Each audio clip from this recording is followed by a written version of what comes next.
ななみです。なつみです。この動画がいいと思ったら高評価、コメント、チャンネル登録もよろしくお願いします。 SNS もよかったら見に来てください。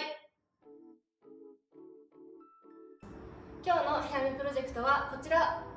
表編みと裏編み込みです。それではどうぞ。はい、ということで今日は表編み込みと裏編み込みをやっていくんですけど、ポイントは全部で4つあります。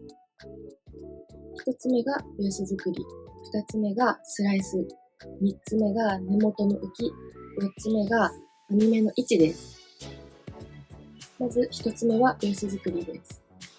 これは表編み込み、裏編み込みに限った話ではないんですけど、どんなヘアスタイルを作るときでも最初のベースの状態がとても大事になります。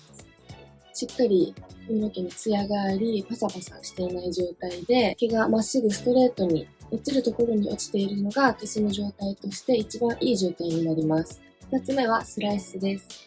スライスはまっすぐ均等に取るように意識してやっていきます。ポイントの3つ目は根元の浮きです。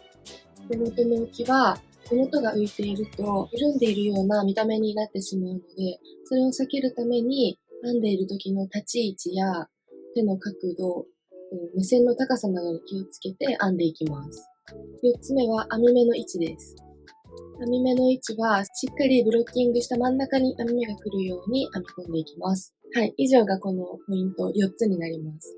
1つ目がベース作り、2つ目がスライス、3つ目が根元の浮き、4つ目が編み目の位置です。この4つをしっかりクリアできるようにやっていきたいと思います。それではやっていきます。きれいに面を整えた状態から始めていきます。パサついた毛が出てこないように油分をしっかりつけて毛の状態を整えていきます。取った毛束を3等分に分けます。下から割るようにして分けるとやりやすいです。左の毛束を真ん中の毛束の上を通り移動させます。反対の右側の毛束を真ん中の毛束の上を通り移動させます。ここまでが三つ編みの動きで、次から編み込みが加わります。はじめに取った毛束の下からスライスを取り、今動かした毛束に足していきます。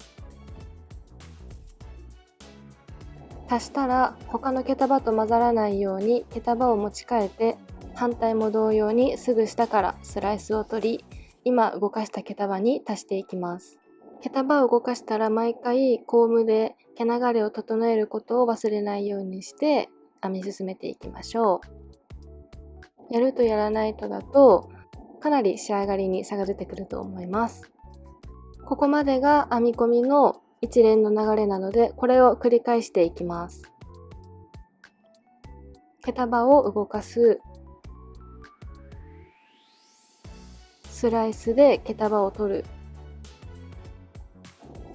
毛束を足す、コーミングをする、これを繰り返しやっていきます。コームを使いながら編み進めていくのはすごく難しいかなと思うんですけど、先ほどもお伝えしたように一回一回コームを通して毛流れを整えながら進めていくと仕上がりがとても綺麗になるので、ぜひコームを持ちながら編み進めるというのも練習してみてください。耳から下はポイントにもあるように根元が浮かないように気をつけて編み進めていきます。根元が浮いてしまう原因は先ほどお伝えしたようなコーミングが理由ではなく、立ち位置や手の角度が原因になります。立ち位置は編み込んでいる正面に立つようにします。想像つくと思うんですけど、横から覗き込むようにして編み進めていても根元が浮いてしまうし、編み目が歪んでしまいます。なので正面に立って編み込んでいきます。手の角度はどんどん下になるにつれて頭の丸みが強くなるので、それに合わせて手が地肌から離れないように手首を動かしながら編み進めていきます。目線の高さも手の位置に合わせて下げていきます。目線の高さも編み込んでいる位置に合わせて下げていくと緩まずに編み進められます。横から見た時に編み目と地肌が離れていなければ根元が浮いていない証拠です。編み終わったら自分がやった編み込みも見てみてください。この編み込みも横から見ると編んでいる手と頭の地肌がくっついた状態で編み進めているのがわかると思います。このように編んでいった編み目だけではなく編み込んでいる時の姿勢もとても大事になるので意識してやってみてください。メープの襟足のところまで取る毛束がなくなり編み込めたら毛先の部分も三つ編みで仕上げていきます。はい、これで表編み込みの完成になります。はい、続けて裏編みの方にも早速行っていきたいと思います。はい、裏編みの方も早速やっていきます。ベースの状態もしっかり整えて、毛束を3等分に分けていきます。左の毛束を真ん中の下を通り移動させます。続けて右の毛束を真ん中の毛束の下を通り移動させていきます。はい、この次から編み込みの作業が入っていきます。毛束を移動させたらすぐ下にあるところのスライスを取り、今移動させた毛束に足します。反対側も同様に毛束を移動させて、すぐ下にあるところからスライスを取り、今動かした毛束に足していきます。そしてすぐコーミングを入れて毛流れを整えていきます。これを繰り返して裏編み込みが完成していきます。はい、これで表編み込みと裏編み込み一通りご説明したんですけど、表編み、裏編みの違いは、毛束を移動させるときに上を通るか下を通るかの違いです。上を通る表編み込みは編み目が埋まったような仕上がりになります。下から通る裏編み込みは編み目が浮き出て立体的な仕上がりになります。実際に編み込みを使うときは仕上がりに合わせて編み方を変えていくといいと思います。